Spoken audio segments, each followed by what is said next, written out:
এইটা ହେଲା ମୋ ବାକ୍ସ ଏଇଟା ମୁଁ ବାହାଘର ବେଳେ ଆଣିଥିଲି ଯେହେତୁ ଆମ ଘରକୁ ଏବେ କୁନି ବେବି ଆସିବାକୁ ଯାଉଛି ତ ସେଥିଲାଗି ମୁଁ ଏଇଥିରେ ରଖିଛି ମୋ ପୁଅର ସବୁ ଜିନିଷ ତ ସେଥିପାଇଁ ଏଇ ବାକ୍ସଟାକୁ ମୁଁ ଓପନ୍ କରୁଛି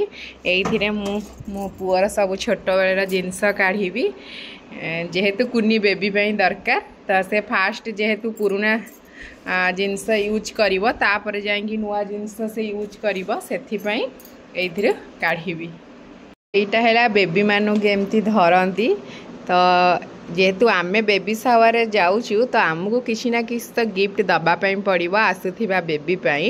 ତ ଯେହେତୁ ଏଇଟା ବି ଆଗକୁ ତାକୁ ଦରକାର ତ ସେଥିପାଇଁ ମୁଁ ଭାବିଲି ଯେ ଏଇଟା ଗିଫ୍ଟ କଲେ ବେଷ୍ଟ ହେବ ତ ଆଉ ଆପଣମାନେ ଏଇଠି ଦେଖିପାରୁଥିବେ ମୁଁ ବହୁତ ସାରା କପଡ଼ା କାଢ଼ିକି ବି ଗଦେଇଛି ପୁଅର ତ ଏଇଥିରୁ ଯାହା ବାଛିକି ନେବି ତ ସେଇଟା ସେ ପିନ୍ଧିବ ଜନ୍ମ ହେଲା ବେଳେ ତାପରେ ସେ ତାର ନୂଆ ପିନ୍ଧିବ ତ ଆହୁରି ବି ବହୁତ ଜିନିଷ ମୁଁ କାଢ଼ିବି ପୁଅର ତ ଆପଣମାନେ ଭିଡ଼ିଓଟିକୁ ଆଗକୁ ଆଗକୁ ଦେଖନ୍ତୁ ଦେଖିପାରିବେ ମୁଁ କ'ଣ କ'ଣ ସବୁ କାଢ଼ୁଛି ବୋଲି ହେଲା ଆଉ ଏଇଟା ଧୋଇବା ପାଇଁ ବି ବହୁତ ଇଜି ଏଇଟା ନେଇଛି ମୁଁ ଦୁଇଟା ପ୍ଲାଷ୍ଟିକ୍ ପୁଅର ଥିଲା ପ୍ୟାଣ୍ଟ ତ ଦରକାର ହୁଏନି ଛୁଆଙ୍କର ହେଲେ ବି ଭଲ ଲାଗେ ନିହାତି ଦରକାର ହେଲେ ପିନ୍ଧିବ ଆଉ ଦେଖିପାରୁଥିବେ ନାପକିନ୍ କଟନ୍ର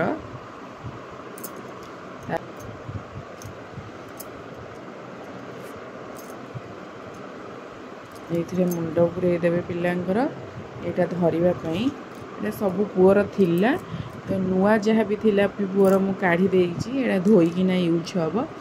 ଆଉ ଏଇଟା ପୁଅର ଡ୍ରେସ୍ ଏଇଠି ରଖିଛି ଆଉ ଏଇଟା ହେଲା ଟୋପି ତ ତିନିଟା ଟୋପି ନୂଆ ଥିଲା ଆଉ ଏଇଟା ହେଲା ଟିକି ହାତ ଏଇଟା ଟିକି ଗୋଡ଼